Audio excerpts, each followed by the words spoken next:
മലയാളികൾക്ക് വളരെ പ്രിയങ്കരനായ നല്ല നല്ല ഗാനങ്ങൾ സമ്മാനിച്ച പ്രശസ്ത സംഗീത സംവിധായകൻ ദീപക് ദേവും ഭാര്യ നമസ്തേ. നിങ്ങളും പ്രണയവിവാഹിതനായിരുന്നു. തിരുവനന്തപുരത്ത് വളരെ കുറച്ചാണ് വരുന്നത്, ഇടയ്ക്കിടയ്ക്ക് വരാറുണ്ടോ? ആദ്യമൊക്കെ സ്ഥിരം വരാറുണ്ടായിരുന്നു. പക്ഷെ ഇപ്പോൾ കൂടുതലും അവിടെ തന്നെ വെച്ച് ചെന്നൈയിലാണ് നമ്മൾ സെറ്റിൽ ചെയ്തിരിക്കുന്നത്. അവിടെ വെച്ച് തന്നെ കാര്യങ്ങൾ കമ്പോസിങ്, റെക്കോർഡിംഗ് എല്ലാം അവിടെ വെച്ച് നടക്കുന്നതുകൊണ്ട് ഇപ്പോൾ വളരെ റെയറായിട്ടാണ് വരുന്നത്. ആക്ച്വലി ബാക്കിയെല്ലാം കേരളത്തിലേക്ക് ഷിഫ്റ്റ് ചെയ്തു, അത് മാത്രം ഇപ്പോഴും മ്യൂസിക് മാത്രം ഇപ്പോഴും അവിടെയാന്ന് തോന്നുന്നു. മ്യൂസിക്കും ഇപ്പോഴും എറണാകുളം കുറേയൊക്കെ ഷിഫ്റ്റ് ആയിട്ടുണ്ട്. എങ്കിൽ പോലും നല്ല മ്യൂസീഷ്യൻസ്, നല്ല ടെക്നീഷ്യൻസ്, സിംഗേഴ്സ് ഇപ്പോഴും ചെന്നൈ തന്നെയാണെന്നുള്ളൊരു കാരണവശാൽ അവിടെ ഇൻഡസ്ട്രി ഇപ്പോഴും ഉണ്ട്. പിന്നെ ചെന്നൈയിലാണെങ്കിൽ ഒരു ഗുണം എന്താ വെച്ചാൽ സൗത്ത് ഇന്ത്യയിലുള്ള എല്ലാ നല്ല മ്യൂസീഷ്യൻസും അവിടെയാണ് ബേസ് ചെയ്തിരിക്കുന്നത്. കാരണം പണ്ട് തൊട്ടേ കന്നഡ, തെലുങ്ക്, മലയാളം എല്ലാം അവിടെ, തമിഴ് ഒക്കെ അവിടെ ആയതുകൊണ്ട് ഇപ്പോഴും ആ മ്യൂസീഷ്യൻസ്, അവരുടെ കുട്ടികൾ, ആ ഒരു ജനറേഷൻസ്, ആ ടാലൻസ് ഒക്കെ അവിടെ തന്നെ ബേസ് ചെയ്തിരിക്കുകയാണ്. അപ്പം അതുകൊണ്ട് അവിടെ കൺവീനിയൻ്റ് ആണ്. എന്തെങ്കിലും ഒരു ഐഡിയ നമ്മളുടെ മനസ്സിൽ വരുമ്പോഴേക്കും അത് എക്സിക്യൂട്ട് ചെയ്യാൻ ആ മ്യൂസീഷ്യൻസ് അവിടെ അവൈലബിൾ ആണ്. ട്രിവാൻഡ്രത്ത് വന്നിട്ട് അമ്പലത്തിലൊക്കെ പോയി. പഴവങ്ങാടി ഞാനൊരു പോവാറുണ്ട്, അങ്ങനെ റെഗുലർ അല്ല, എന്നാലും പഴവങ്ങാടി ഫാനാണ് ഞാൻ. അതുകൊണ്ട് എപ്പോൾ വന്നാലും കഴിയുന്നത് അവിടെ മിസ് ചെയ്യാതിരിക്കും. എപ്പോഴും പഴവങ്ങാടിയിൽ പോയിട്ട് ട്രിവാൻഡ്രത്ത് വന്നാൽ അവിടെ പോകും. അതെയോ? സ്മിതയുടെ നാട് എവിടെയാ? എറണാകുളം. തലശ്ശേരിക്കാരനാണ്. തലശ്ശേരി ഭാഷ വരാത്തത്? തലശ്ശേരി ഭാഷ വരാത്തത്, ഞാൻ തലശ്ശേരി ആണെങ്കിൽ പോലും ജനിച്ചു വളർന്നതൊക്കെ ദുബായിലായിരുന്നു. അപ്പോൾ അവിടെ തലശ്ശേരി ആയിട്ട് ഇങ്ങനെ ഫാമിലി ഫ്രണ്ട്സ് ഒക്കെ തൃശ്ശൂരുണ്ട്. കുട്ടിക്കാലം മുതലേ അവിടെ ആയിരുന്നു? അതെ. പിന്നെ അത് കഴിഞ്ഞ് ഡിഗ്രിക്ക് വന്നത് എറണാകുളമായിരുന്നു. അതുകൊണ്ട് പിന്നെ തലശ്ശേരി എപ്പോഴെങ്കിലൊക്കെ ഹോളിഡേയ്സിന് പോകുമ്പോൾ ഒരു മാസം മാക്സിമം നിൽക്കുന്ന ഒരു പരിചയമുള്ളൂ. പിന്നെ അമ്മയും ഡാഡിയും വീട്ടിൽ കയറി കഴിഞ്ഞാൽ പിന്നെ ഈ ഭാഷ ഇതല്ല, തലശ്ശേരി ഭാഷ വരും. അത് ഡിറ്റോ ഞാൻ പറയും, ആ തലശ്ശേരി ജംഗ്ഷനിലെത്തി. കാരണം അവർ കൂടുതൽ തലശ്ശേരി ആ സ്ലാങ് ഉണ്ട്, ഇപ്പോഴും ഉണ്ട്. അപ്പൊ അമ്മയുടെ കൂടെ സംസാരിക്കുമ്പോൾ ദീപുനും നോർമൽ സൗകര്യപൂർവ്വം മാറ്റുമോ? അല്ല, കുറച്ചും കൂടിയും ഹോംലി ആവുന്നത് അവരുടെ കൂടെ ആ ഭാഷ വരുമ്പോഴാണ്, നാച്ചുറൽ ആയിട്ട് വരികയാണ്. അല്ലാതെ ഇങ്ങനെ ആർട്ടിഫിഷ്യൽ ആവുകയല്ല.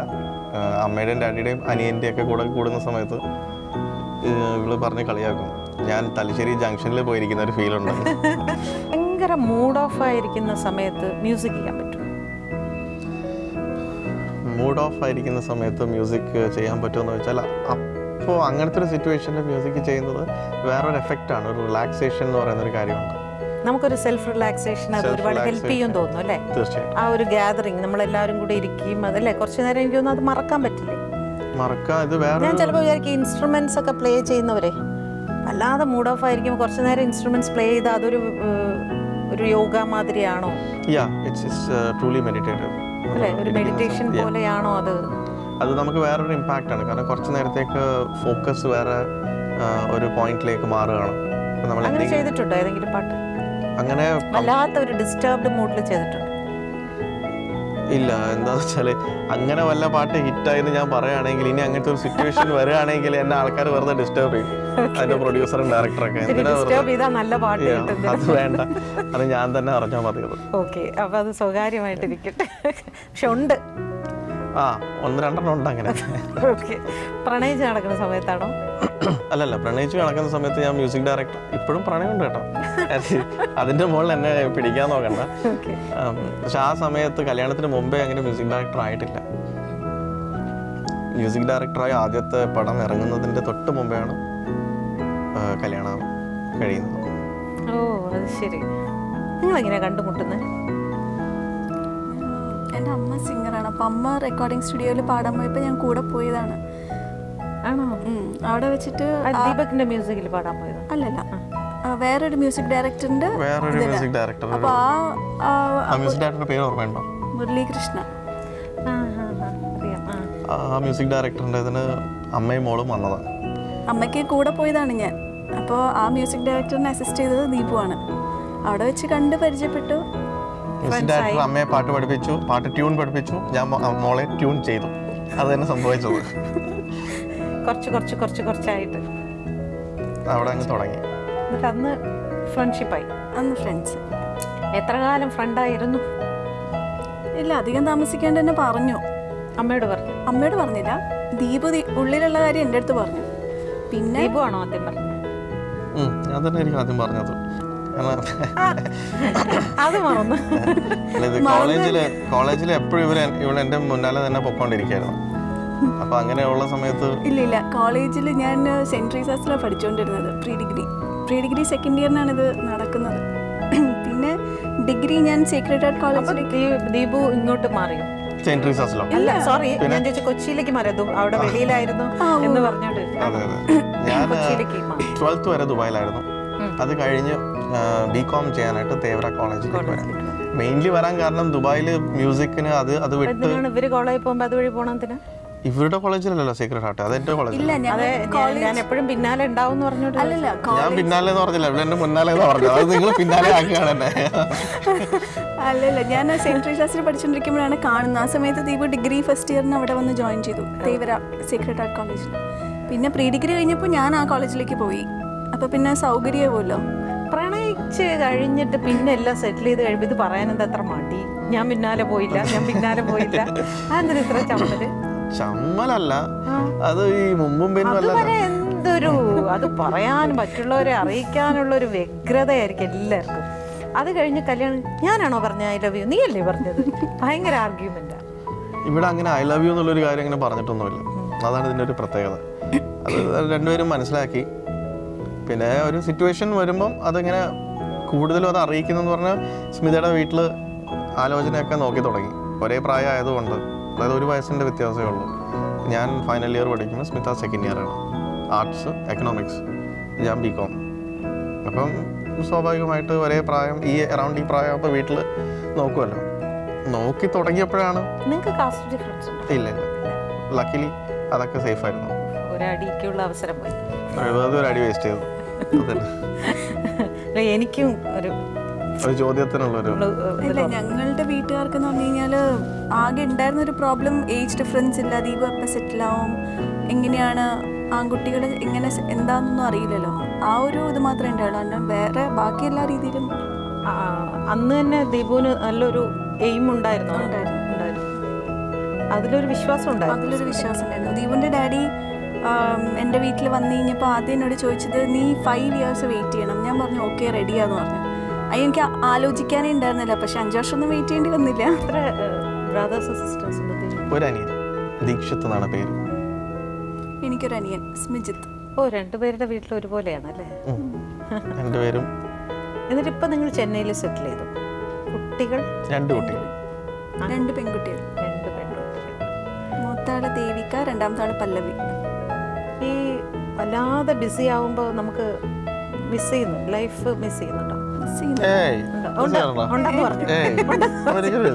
ഇല്ല, മിസ് ചെയ്യാറുണ്ട്. എനിക്കങ്ങനെ തോന്നിയിട്ടില്ലല്ലോ. ഞാൻ വീട്ടിലുള്ളത് ഇല്ലാത്തതൊന്നും തിരിച്ചറിയാറില്ല. ആൾക്ക് തോന്നില്ല അല്ലേ? അതെ അതെ, വീട്ടിലിരിക്കുന്ന ആൾക്കേ ഇത് തോന്നുള്ളൂ. പറയൂ. സംഭവം എന്താന്ന് വെച്ചാല് ഭയങ്കര വർക്ക് പ്രഷർ വരുമ്പം ഞാൻ ചിലപ്പം വീട്ടിലുണ്ടെങ്കിൽ കൂടി വീട്ടിലില്ലാത്ത പോലെയാണ്. കാരണം വരുന്നത് വർക്ക് കഴിഞ്ഞ് ഒരു എത്ര മണിയാവും? ഒരു 3:30-4 മണിയാകുമ്പോഴായിരിക്കും രാവിലെ. നോർമൽ ടൈം ഒരു 2-3, വെളുപ്പിന് 2 മണി 3 മണി ആ ടൈമാണ് വരുന്നത്. പിന്നെ ഒത്തിരി പ്രഷർ ആണെങ്കിൽ നോർമൽ ടൈം കേട്ടോ. ഒത്തിരി പ്രഷർ ആണെങ്കിൽ ചിലപ്പോൾ അത് രാവിലെ 6 മണിയാവാം, ചിലപ്പോൾ 7 മണിയാവാം. അതാണ് നോർമൽ. അപ്പം ഞാൻ മിക്ക ദിവസവും വരുന്ന സമയത്ത് കുട്ടികൾ 2 പേരും ഉറക്കമായിരിക്കും. അപ്പം അവരുമായിട്ടുള്ള കളി നടക്കില്ല. അപ്പം ഞാനും കിടന്നുറങ്ങും. അവരെഴുന്നേറ്റ് സ്കൂളിൽ പോകാൻ നേരത്ത് നോക്കുമ്പോൾ ഞാൻ കിടന്നുറങ്ങായിരിക്കും. പിന്നെ ഞാനൊരു ഒരു 10:30 അല്ലെ ഒരു 11-11:30 ആകുമ്പോൾ എഴുന്നേക്കും. 12 മണിയാകുമ്പോഴേക്ക് പകുതി ദിവസം വേസ്റ്റായ ഒരു കുറ്റബോധത്തിൽ വേഗം സ്റ്റുഡിയോയിലേക്ക് ഓടും. പിന്നെ ഒരു ഇരുന്നാൽ തിരിച്ച് 2 മണിയാകും രാത്രി. അപ്പം ഞാൻ വരുമ്പോൾ തിരിച്ച് കുട്ടികൾ ഇതേമാതിരി കിടന്നുറങ്ങായിരിക്കും. ഇങ്ങനൊരു 4 ദിവസം ആയിക്കഴിഞ്ഞാൽ എനിക്കും കുട്ടികൾക്കും മിസ്സിങ് തുടങ്ങും. അപ്പം ഞാനൊരു ദിവസം വർക്ക് ചെയ്തുകൊണ്ടിരിക്കും. അപ്പോൾ ഈ 12 മണിക്ക് പോയാൽ ഞാനൊരു വൈകിട്ട് ഒരു 3:30-4 ആകുമ്പോൾ കമ്പൽസറി ബ്രേക്ക് ഇടും. വീട്ടിൽ വന്ന് കുറച്ച് നേരം കുട്ടികളുടെയൊക്കെ കളിച്ച് ഒരു 6:30-7 ആകുമ്പോഴേക്ക് തിരിച്ചു കയറും. അപ്പോൾ 2-3 ദിവസത്തിൻ്റെ ഇടയിൽ കുട്ടികളുമായിട്ട് ഇങ്ങനെ ഒരു കളി, പിന്നെ സ്റ്റുഡിയോ. പക്ഷെ 2 പേരും കാണുന്നുണ്ട് ഉറങ്ങുന്നത്, അത് ഉറപ്പാണ്. അപ്പോൾ ഈ മൊത്തം കാര്യങ്ങളൊക്കെ ഡിസ്കസ് ചെയ്യാനൊക്കെ വല്ലാത്ത വിഷമം തോന്നും അല്ലേ, ഒരാളെ ഒരുമിച്ച് കിട്ടുന്ന. ചില സമയം അപ്പോൾ രാവിലെ ടൈം എണീക്കുന്ന സമയത്താണ് കൂടുതലും ഞാൻ പല കാര്യങ്ങൾ പറയുകയും സംസാരിക്കുകയും എന്തെങ്കിലും ഡിസിഷൻസ് കാര്യങ്ങളൊക്കെ ആ ടൈമിലാണ് നോർമലി എടുക്കുക, രാവിലത്തെ സമയം. വീട്ടിലെ കാര്യങ്ങളൊക്കെ അന്വേഷിക്കും, എന്തൊക്കെയാ എങ്ങനെയൊക്കെയാണ് കുട്ടികളുടെ വിദ്യാഭ്യാസം അങ്ങനത്തെ കാര്യം. ഞാൻ ദീപുന് ഓവർ പ്രഷർ കൊടുക്കാറില്ല. ദീപു ഫുൾ മ്യൂസിക് ആ ഒരു ഇതിൽ അത് ഇത് എന്ന് പറഞ്ഞിട്ട് അങ്ങനത്തെ മേജർ ഡിസിഷൻസ് കാര്യങ്ങൾക്ക് എപ്പോഴും ഇതുണ്ട്. അല്ലാണ്ട് ചെറിയ ചെറിയ കാര്യങ്ങൾ അല്ലെങ്കിൽ അങ്ങനെയൊന്നും ഞാൻ ഡിസ്റ്റർബ് ചെയ്യാറില്ല. ചില സമയത്ത് ജോലി എടുത്തുകൊണ്ടിരിക്കുന്ന സമയത്ത് ഒരു ഫോൺ വരാനുണ്ട്.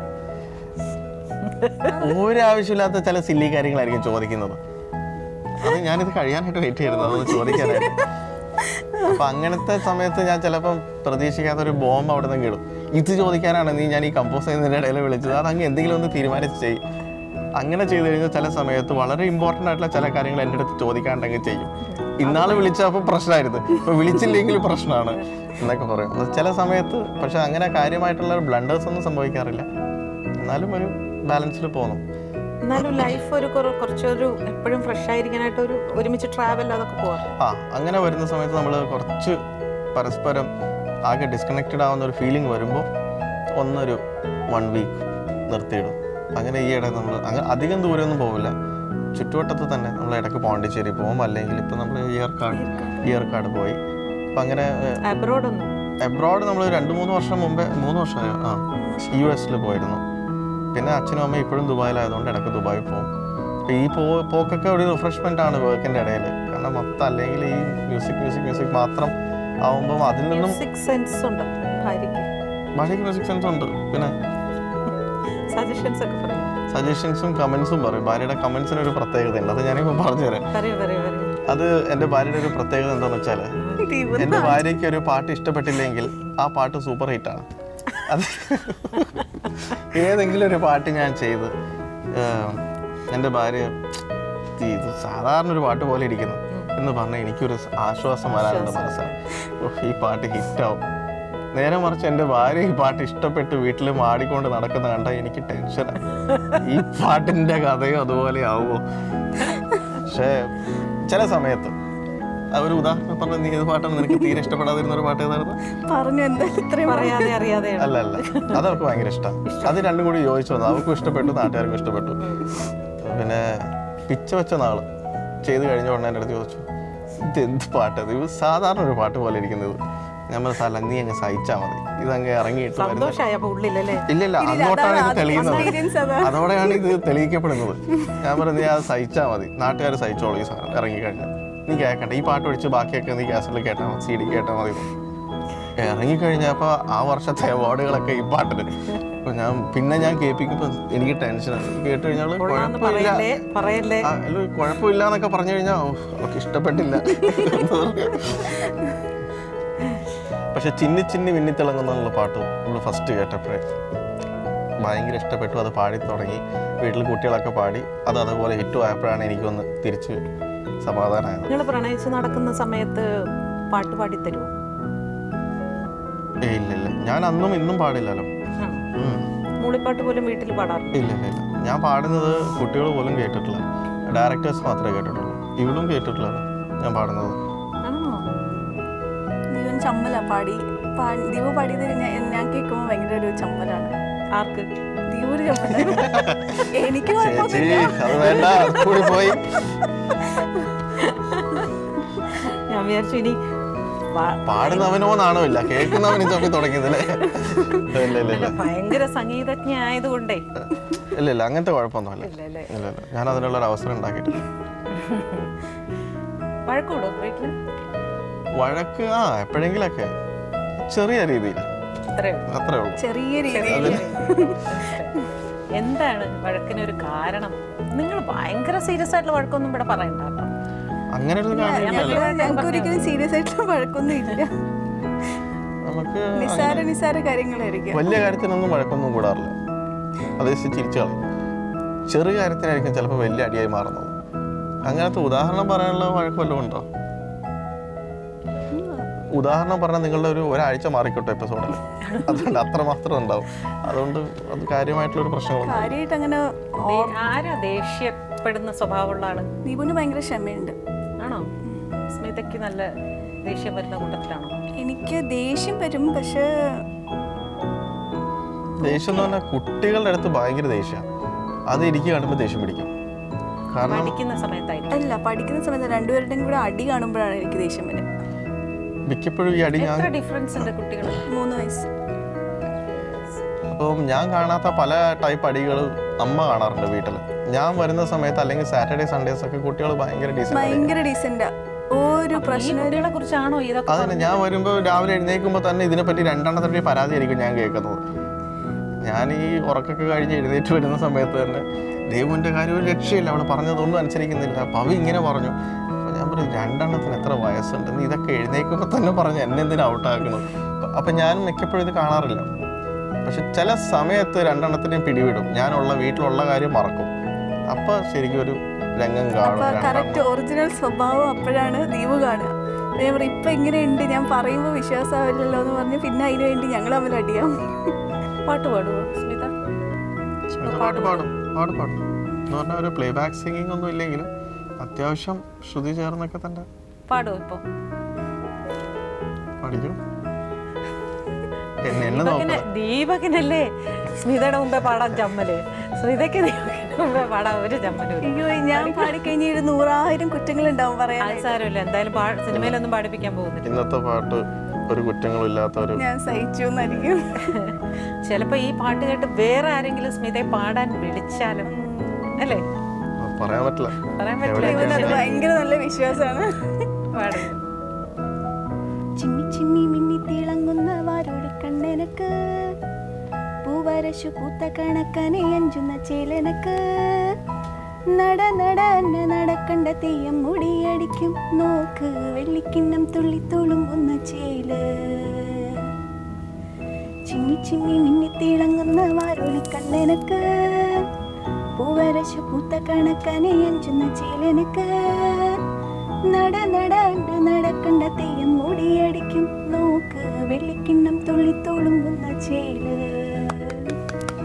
നന്നായിട്ട് പാടുന്നുണ്ടല്ലോ. പിന്നെ ഞാനൊന്നും പറഞ്ഞില്ലല്ലോ നന്നായിട്ട് പാടില്ല. അത് ഇത്രയും നേരം ഇവിടെ സംസാരിച്ചിട്ട് സ്മിത നന്നായിട്ട് പാടുമെന്ന് പറഞ്ഞില്ലല്ലോ. ഞാനല്ലേ അങ്ങോട്ട് ചോദിച്ചത്. അത് നിങ്ങൾ ചോദിച്ച് സ്വയം കേട്ടറിയുന്നതിന്റെ ഒരു സന്തോഷം വേറെ അല്ലേ? നിങ്ങൾ പറയുന്നത് ഞാൻ പാടാനുള്ള സെൻസ് എവിടെയോ കിടപ്പുണ്ട്. പാടാറുണ്ട് വീട്ടിൽ പാടും. പിന്നെ എന്റെ ഫാമിലിയെ ഇൻടു കലയാണ്. സ്മിതയുടെ അമ്മ സിംഗറാണ്, അമ്മാവൻ മ്യൂസിക് ഡയറക്ടറാണ്, ആന്റി ആക്ട്രസ് ആണ്. എന്നിട്ട് ഇപ്പോ പാട്ടൊന്നും പ്രാക്ടീസ് ചെയ്യാൻ അങ്ങനെ ഒന്നും ഇല്ല. ഞാൻ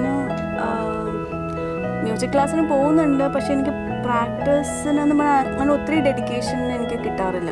ഇവളുടെ സാധകം എന്ന് പറയുന്ന ഒരു സംഭവം നടക്കുന്നത് രാവിലെ 6:30 തൊട്ട് 7:45 വരെ കുട്ടികളുടെ അടുത്ത് ഒച്ചെടുക്കുന്നതാണ്. അതിലങ്ങ് വോയിസ് അങ്ങ് തുറന്നു വരും. അത് വല്ലാത്തൊരു സാധകമാണ്. അത് കഴിഞ്ഞാൽ പിന്നെ അതിന്റെ ക്ഷീണം മാറ്റാനായിട്ട് അമ്മമാരും അപ്പോഴാണ് സാധകം ചെയ്യുന്നത്. അതെ, ഞാൻ എന്ത് സൈലന്റ് ആയിരുന്നു അറിയോ? ദീപു പറയും, നീ എന്താ ഇപ്പൊ ഇങ്ങനെ? ഞാൻ പറഞ്ഞു, എന്ത് ചെയ്യാനാ, പിള്ളേരുടെ ഓരോ കാര്യങ്ങള് ഇവര് ഓരോന്ന് ചെയ്യുന്ന പറഞ്ഞാൽ നമ്മളിങ്ങനെ പുറകെ നടന്നാലേ ചെയ്യുള്ളൂ. ഇന്നിപ്പോൾ രാവിലെ ഞാൻ വിളിച്ചു കഴിഞ്ഞപ്പോൾ എൻ്റെ മോളിൻ്റെ അടുത്ത് പറയാ, അമ്മ ഇന്നെല്ലാം പെട്ടെന്ന് കഴിഞ്ഞു, എല്ലാം ഞാൻ പെട്ടെന്ന് സ്കൂളിൽ റെഡിയായി. ഞാൻ ചോദിച്ചാൽ അതെന്താ, ഇന്ന് അമ്മയില്ലല്ലോ അതുകൊണ്ട് എല്ലാം പെട്ടെന്ന്. ഞാൻ പറഞ്ഞു, അപ്പൊ ഞാനല്ലേ നിനക്ക് പ്രശ്നം? അമ്മ ഉണ്ടാകുമ്പോൾ ഉഴപ്പായിരിക്കും, എല്ലാം ഉഴപ്പാ, എല്ലാം അമ്മ ചെയ്തോളും. പിന്നെ ഈ രാവിലത്തെ നേരം കിടന്നുറങ്ങുന്ന സമയത്ത് ഒച്ചപ്പാടും ബഹളവും വീട്ടിൽ കേൾക്കുമ്പോൾ ഒരു വട്ട് വരാനുണ്ട് നമുക്ക്. എത്ര ബ്ലാങ്കറ്റ് പുതച്ചാലും ആ സൗണ്ട് ഒതുങ്ങില്ല, തുളഞ്ഞു കയറും.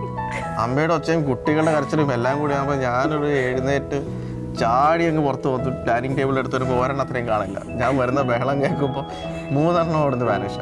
അമ്മയും കാണില്ല, മക്കളെയും കാണില്ല. ഇനിയുണ്ട്, ഇനി അടുത്തൊരു സാധകം ഉണ്ട്. ഒരു ഏജ് എത്തില്ലേ? അല്ലല്ല, ഒരു ഏജ് എത്തും പിള്ളേരെ. ഒരെണ്ണത്തിനെ കൂടെ കാര്യം എനിക്ക് ചിന്തിക്കാൻ പോലും പറ്റില്ല. ഒരു 10-15 വയസ്സൊക്കെ കഴിയുമ്പോൾ പിന്നെ വേറെ രീതിയിലുള്ള സാധകങ്ങളായിരിക്കും. അതെന്താണത്? പെൺകുട്ടികളെ ഇങ്ങനെ വാച്ച് ചെയ്തോണ്ടിരിക്കുക, അവരാരോട് സംസാരിക്കും. ഞാൻ ദീപുവിന്റെ അടുത്ത് പറയും, ദീപുന് അങ്ങനെ തന്നെ വേണം, 2 പെൺകുട്ടികളാണ് കിട്ടിയത്. പക്ഷെ അപ്പോഴും ഇവർക്ക് ഇതാ നോക്കേണ്ട കാര്യമില്ലല്ലോ. അവർ അവരുടേതായിട്ടുള്ള വേറൊരു ലോകത്തായിരിക്കും. ഞാൻ പറയാണ്, എൻ്റെ വീട് ഇപ്പോൾ ഒരു ഗേൾസ് ഹോസ്റ്റൽ പോലെ. ഞാൻ അവിടുത്തെ വാർഡനും. നിങ്ങളിൽ ആരാ റൊമാൻറ്റിക് പേഴ്സൺ? അതിൽ ഞാൻ അവകാശപ്പെടുന്നില്ല. കാരണം എനിക്കിപ്പോൾ ഒട്ടും റൊമാൻസ് ഇല്ല എന്നാണ് എൻ്റെ മുകളിലുള്ളൊരു ഇഷ്ടമല്ലേ അത് ദീപക്? ഞാനിങ്ങനെ ഇപ്പം കഷ്ടമെന്ന് പറയാം. എൻ്റെ അടുത്ത് എന്നെ കൊണ്ട് തന്നെ പറയിപ്പിക്കുന്നു. അല്ല സ്വയം തോന്നുന്നില്ലേ? എനിക്ക് അങ്ങനെ ഇത് റൊമാൻസ് ആണോ ജീവിതം? റൊമാൻറ്റിക് ആവേണ്ട റൊമാൻസും കൂടി ചേരുമ്പോഴല്ലേ ജീവിതം കുറച്ചുകൂടി ഫ്ലറിഷ് ചെയ്യുന്നല്ലേ? കണ്ട എപ്പോഴും പെണ്ണുങ്ങളാണ് എപ്പോഴും റൊമാൻറ്റിക് ആണ്, ഈ ആണുങ്ങളാണ് കാര്യം നടക്കുന്നവരെ നാരായണ, കാര്യം കഴിഞ്ഞ് കഴിഞ്ഞപ്പോൾ ഊരായണ. എന്നെ കൊണ്ട് ആയത് ഞാൻ ഒപ്പിച്ചു വെച്ചിട്ടുണ്ട്. മനസ്സിലായി. ഇനി ബാക്കി ഇവിടെ ഏറ്റെടുക്കുന്നതായിരിക്കും. നിങ്ങൾ ഏറ്റെടുക്കുന്നതായിരിക്കും. കുറച്ച് റൊമാൻറ്റിക് ഒക്കെ ആവാം കേട്ടോ. ഒരു 10-65-70 വയസ്സായിട്ട് നമുക്ക് വൃത്തികേടുമായിരിക്കും, നമുക്കത് പറ്റില്ല, മനസ്സും വരില്ല. അപ്പൊ കിട്ടുന്ന സമയം റൊമാൻറ്റിക് ആവാൻ വേണ്ടി നമുക്കിപ്പോ ഒരു നമുക്ക് ഒരു 11:30 തൊട്ട് 12 വരെ നമുക്കൊന്ന് റൊമാൻറ്റിക് എന്ന് പറഞ്ഞിട്ട് ചെയ്യേണ്ട ഒരു റൊമാൻസ് അല്ല. ഇന്നലെ ഭാഗ്യലക്ഷ്മി ചേച്ചി ഇങ്ങനെ പറഞ്ഞു, ശരി അപ്പൊ എന്നാ ഇന്ന് മുതൽ റൊമാൻറ്റിക്. അങ്ങനെ വേണ്ട, ഒന്ന് ആലോചിക്കൂ, പരിഗണനയിൽ വയ്ക്കൂ. ഇല്ല, ഫ്രീ ടൈം കിട്ടുമ്പോഴൊക്കെ ദീപു റൊമാൻറ്റിക് ആണ്. റൊമാൻറ്റിക് അല്ല അങ്ങനെയല്ല, ബട്ട് സമയം എന്താ പറയുക, ഒത്തിരി ടൈം നമ്മുടെ കൂടെ സ്പെൻഡ് ചെയ്യാൻ പറ്റാത്തതിൻ്റെ ഒരു ഇത് മാത്രമേ ഉള്ളൂ, വേറെ കുഴപ്പമൊന്നുമില്ല. ഞാൻ റൊമാൻറ്റിക് എന്ന് പറയുന്നത് എൻ്റെ ഒരു ഇന്നത്തെ ലൈഫിലുള്ള അതിൻ്റെ ഒരു ഇന്റർപ്രിട്ടേഷൻ എന്ന് പറയുന്നത് B with family, with children, with wife. അതിൽ ഒരു ചെറിയ മിക്സ്ഡ് ആണ്. അതിലിത് ഒരു പാക്കേജ് ആണ്. അതിൽ കുട്ടികളുടെ കൂടെ ഉണ്ട്, വിശപ്പുണ്ട്, റൊമാൻസ് ഉണ്ട്, എല്ലാം ഉണ്ട്, ഭ്രാന്തുണ്ട്, എല്ലാം ഉണ്ട് അതിൻ്റെ വഴക്ക് എല്ലാം ഉണ്ട്. അതിൽ ഈ റൊമാൻസ് എന്ന് പറയുന്ന മാതിരി അത് ഒന്നില്ല. അങ്ങനെ എനിക്ക് സ്മിതനോട് റൊമാൻറ്റിക് ആകുമ്പോൾ അത് സ്മിതയ്ക്ക് നന്നായിട്ട് അറിയാം. ആദ്യം ചെയ്യുന്നത് കുട്ടികളെ വാ ഞാൻ ഡാഡി കുളിപ്പിക്കാം എന്നൊക്കെ പറഞ്ഞാൽ അവരെ കൊണ്ടുപോയി ഒരു കുളിപ്പിക്കലുണ്ട്. അവർക്കാണെങ്കിൽ ഞാൻ കുളിപ്പിക്കുന്നതാണ് ഏറ്റവും ഇഷ്ടം. കുളിപ്പിക്കാൻ തുടങ്ങിക്കഴിഞ്ഞാൽ ഒരു രക്ഷയില്ല. 1 മണിക്കൂർ, ഓരോരുത്തർക്കും ഓരോ മണിക്കൂറാണ്. അത് ഇലാബറേറ്റ് കുളിയാണ്. അവരതങ്ങ് എൻജോയ് ചെയ്യും. കാരണം കാണാൻ കിട്ടുന്നതില്ല, അവരുടെ എല്ലാ ഇഷ്ടത്തിനും ദീപു നിന്ന് കൊടുക്കും. ഞാനാവുമ്പോൾ അത് പറ്റില്ല.